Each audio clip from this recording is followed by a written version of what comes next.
ආයුවන් අද අපි කතා කරන්න බලාපොරොත්තු වෙන මාතෘකාව තමයි ප්‍රසිද්ධ ස්ථානයක අසභ්‍ය ගීත ගායනා කිරීම.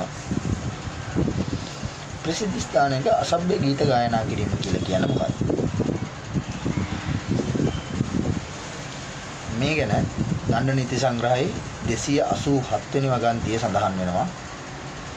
මෙන්න මේ විදිහට යම් ප්‍රසිද්ධ ස්ථානයකදී හෝ එබඳු ස්ථානයක් අසලදී අන් තැනැත්තෙක් හට අප්‍රසන්නතාවයක් වනසේ යම් අසභ්‍ය ගීතයක් හෝ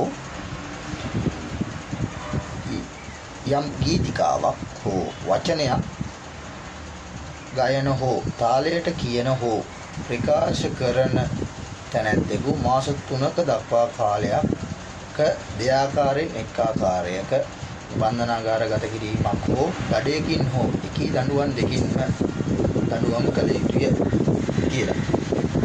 මොන මතකදී මාස 4කට පමණ පෙර ගල්කිස්ස අධිකරණයේ තුලදී පොලිස් නිලධාරියෙකු හට ලෝය නීතිඥවරයෙක් නැත්නම් සාමාන්‍යයෙන් කියනවා ලෝය කෙනෙක් දැයි කියා ගන්න පුද්ගලයෙකු එම අධිකරණ සංකීර්ණය තුලදී